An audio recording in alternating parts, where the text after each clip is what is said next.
O Senhor esteja convosco. Proclamação do Evangelho de Jesus Cristo segundo Marcos. Naquele tempo, Jesus se manifestou aos 11 discípulos e disse-lhes: Ide pelo mundo inteiro e anunciai o Evangelho a toda criatura. Quem crer e for batizado será salvo. Quem não crer será condenado. Os sinais que acompanharão aqueles que crerem serão estes: expulsarão demônios em meu nome, falarão novas línguas, se pegarem em serpentes ou beberem algum veneno mortal, não lhes fará mal algum. Quando impuserem as mãos sobre os doentes, eles ficarão curados. Palavra da salvação.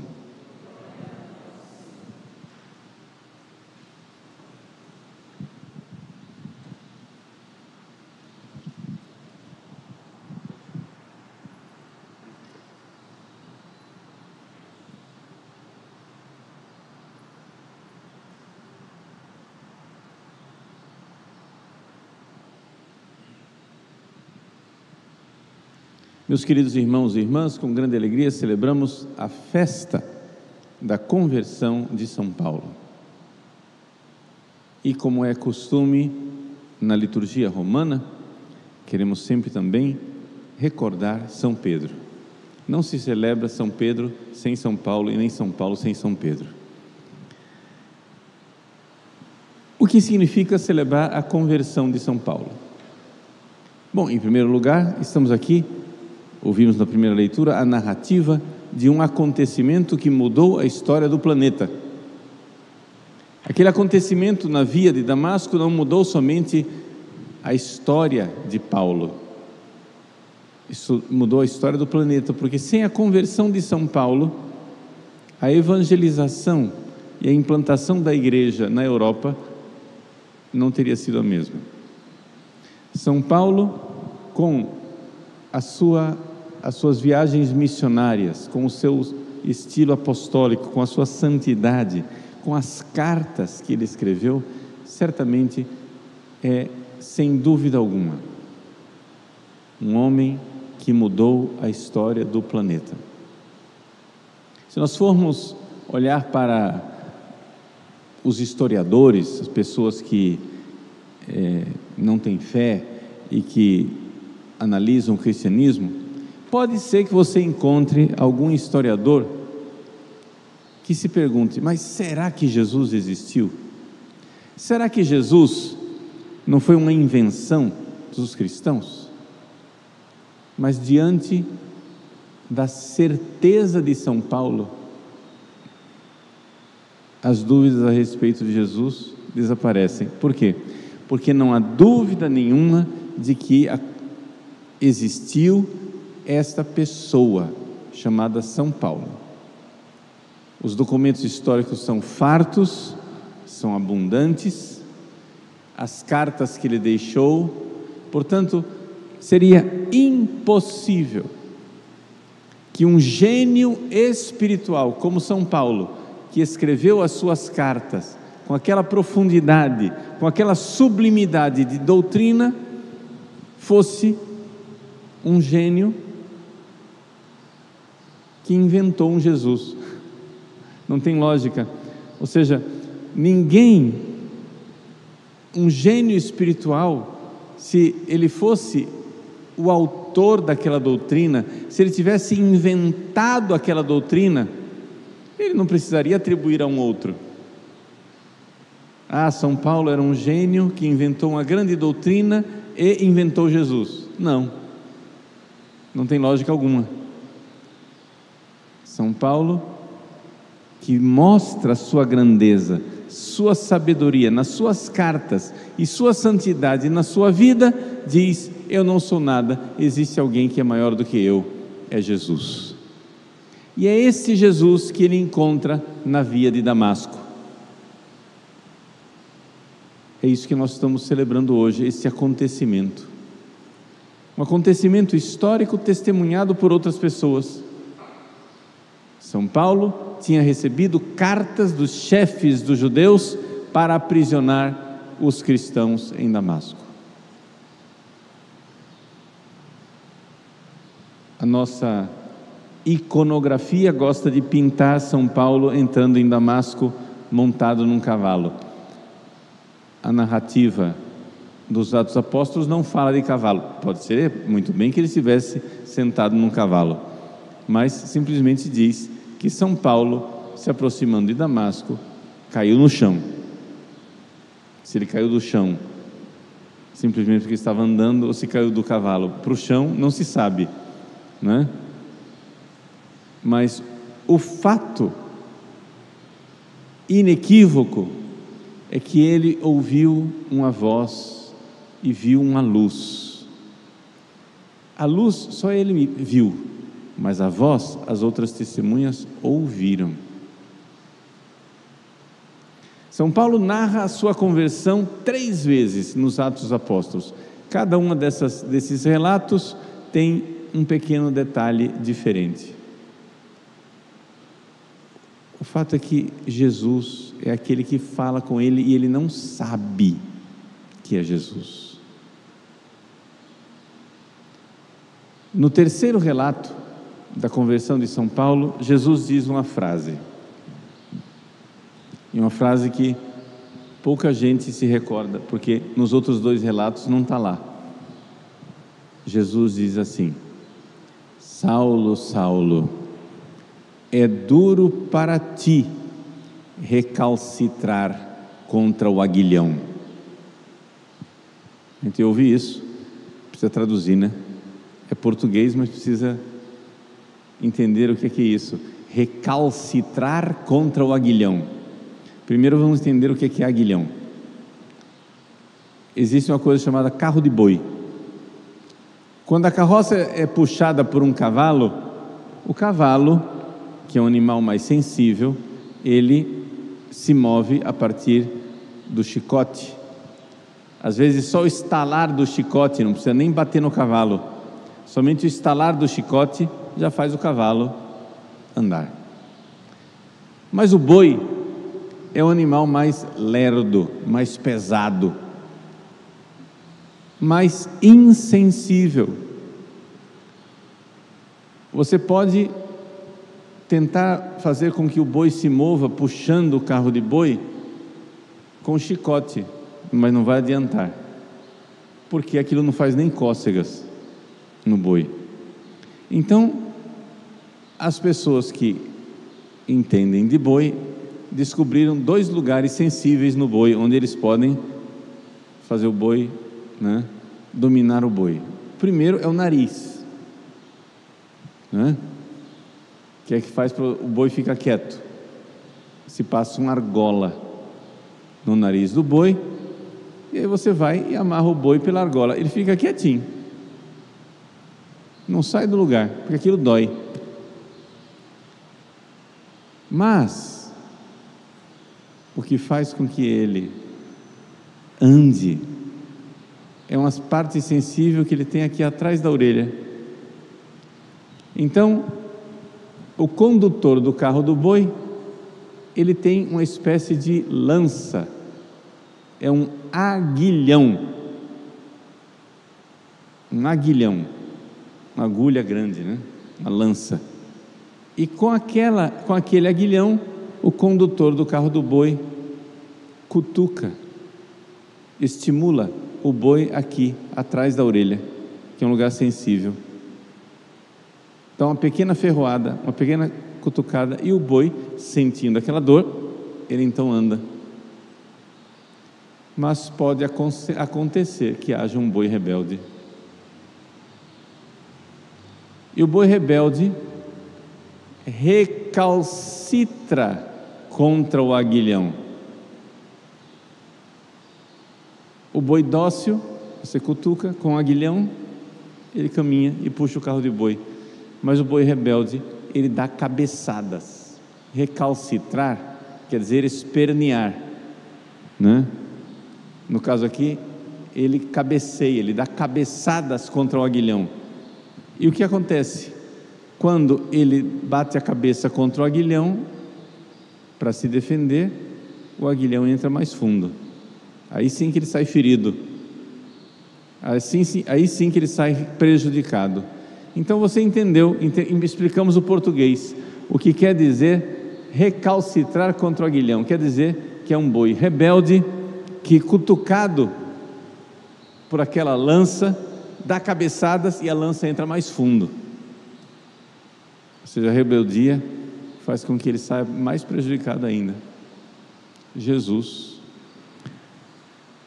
vendo que São Paulo era um estudioso da palavra de Deus, vendo que São Paulo era um discípulo de Gamaliel, dos mais inteligentes, dos mais aplicados, vendo que São Paulo conhecia as sagradas escrituras, a palavra de Deus, estava vendo que São Paulo estava recalcitrando contra o aguilhão.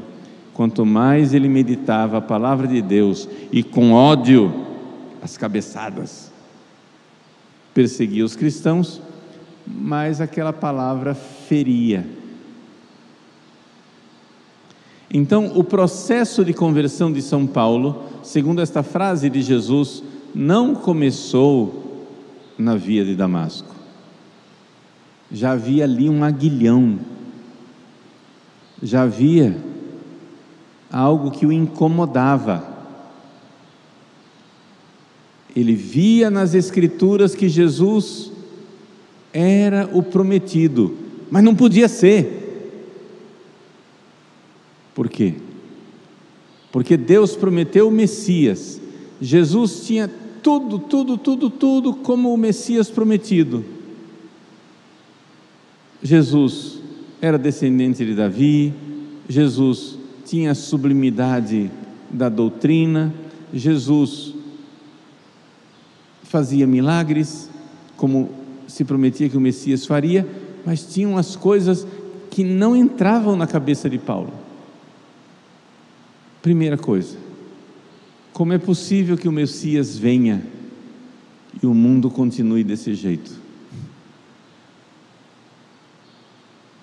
Porque era previsto que o Messias viria para começar um novo céu e uma nova terra.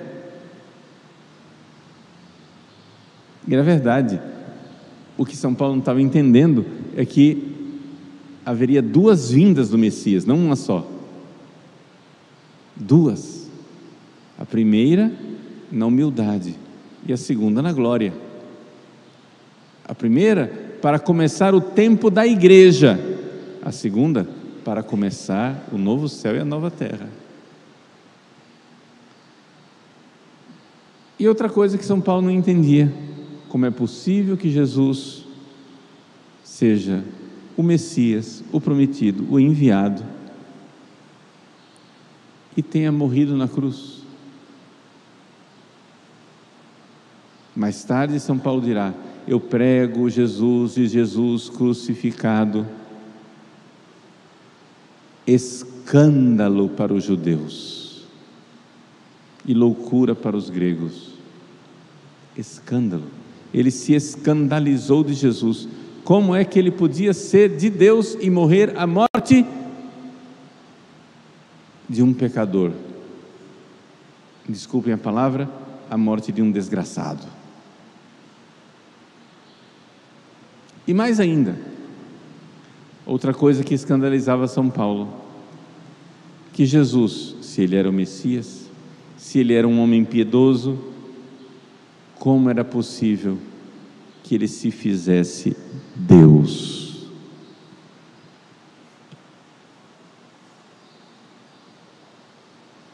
Todo homem piedoso se humilha diante de Deus e diz: eu não sou nada. Jesus diz: eu e o Pai somos um.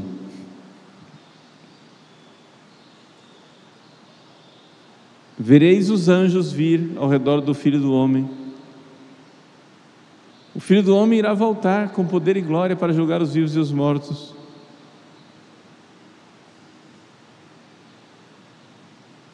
O meu reino não é desse mundo.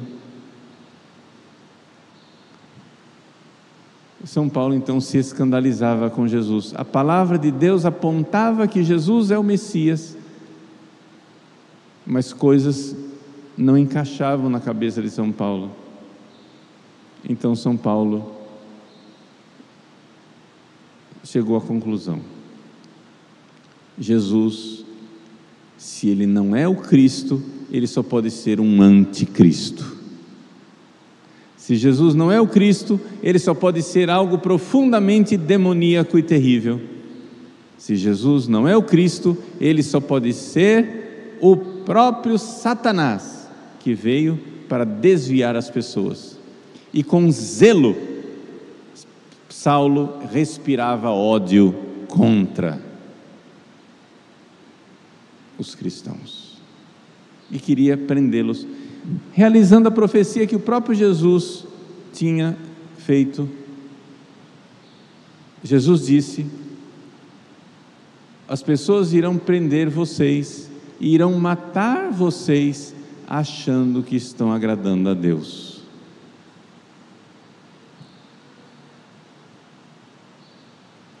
Pessoas equivocadas, achando que estão agradando a Deus, irão matar os cristãos, perseguir os cristãos. Eis aí São Paulo.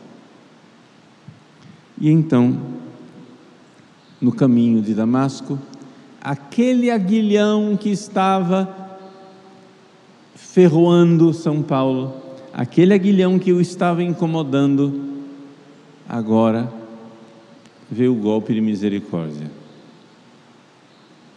Jesus pessoalmente aparece a ele, pessoalmente, sim. São Paulo relata na carta aos Coríntios, primeira carta aos Coríntios, é o relato mais antigo da ressurreição de Jesus. São Paulo fala que Jesus apareceu aos apóstolos, depois apareceu a Cefas, depois apareceu a uma multidão, e finalmente apareceu a mim como a um abortivo. Nos relatos da conversão de São Paulo, no caminho de Damasco, se fala de uma luz, mas São Paulo, na primeira carta aos Coríntios, explica: não foi só uma luz, foi uma pessoa, foi o ressuscitado, foi Jesus. Saulo, Saulo, por que me persegues? E ele, com toda a honestidade de quem buscava a verdade, vendo aquele homem majestoso e ressuscitado, ele que nunca tinha visto Jesus nos seus dias aqui na terra, olha para aquela figura luminosa e pergunta: quem és tu, Senhor, para que eu te persiga?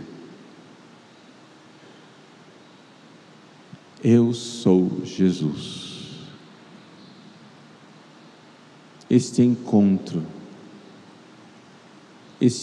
libertador,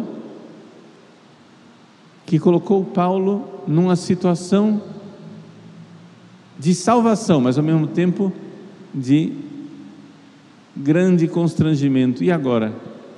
Eu descobri que o caminho é Jesus, eu descobri que o caminho é a igreja, eu descobri sim a igreja, porque estes homens e mulheres que eu estou jogando na prisão, Jesus está dizendo para mim, no caminho de Damasco: os cristãos são membros do meu corpo.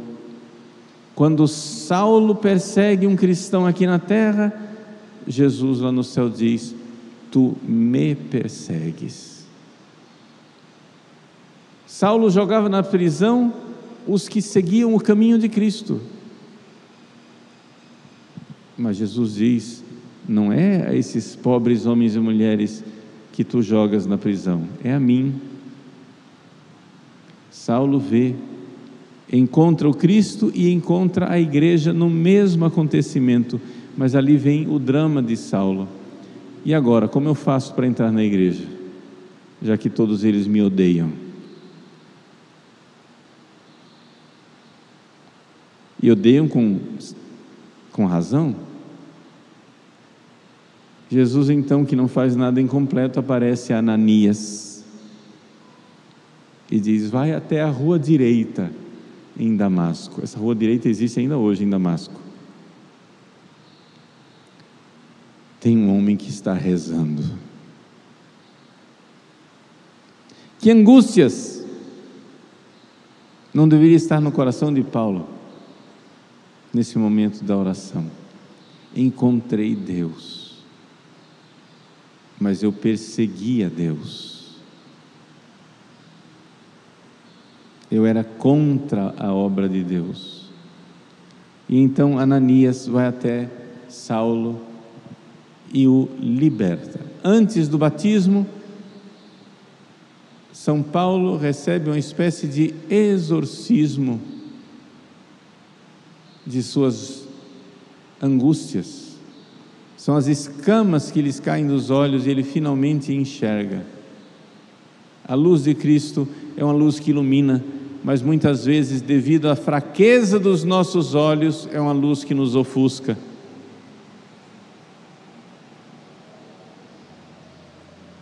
A luz ofuscou Paulo e agora ele enxerga finalmente. Foi batizado e então, coisa que pouca gente sabe, dali para frente, São Paulo quis viver uma vida monástica, uma vida de oração, uma vida mística, uma vida com Cristo. E ele foi, conforme ele diz na carta aos Gálatas, para o deserto da Arábia. A gente não sabe exatamente onde era esse deserto da Arábia. Não é necessariamente na península da Arábia, uma indicação genérica. E ali ele ficou, no deserto, rezando com Cristo. A vida de Paulo não começou como uma vida de apóstolo, começou com a vida de íntimo seguimento de Jesus na oração. Tudo isso faz parte da conversão de São Paulo. Já estava convertido, mas tinha vida íntima, e é provavelmente destes tempos que vem aqueles relatos de Paulo de que ele foi levado, não sabe se no corpo ou fora dele, até o terceiro céu.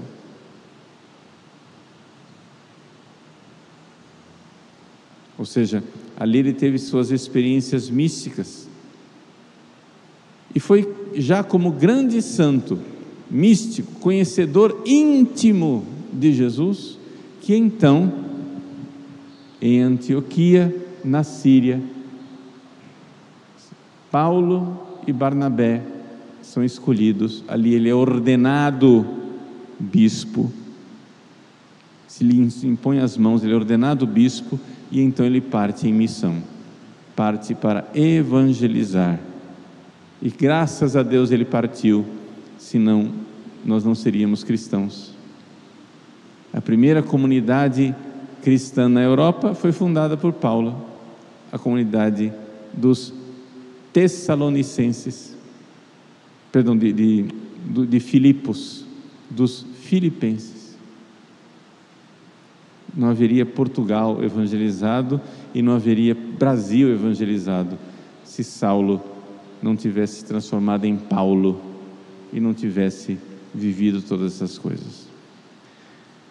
Narrei longamente todo esse processo da conversão de São Paulo, mas para dizer que quando São Paulo é decapitado em Roma e com o seu sangue, juntamente com Pedro, consagra aquela cidade como a cidade dos santos apóstolos, nós somos verdadeiramente reconfortados pelo testemunho, pelo martírio desse grande homem. Mas também nos conforta ver como tudo começou.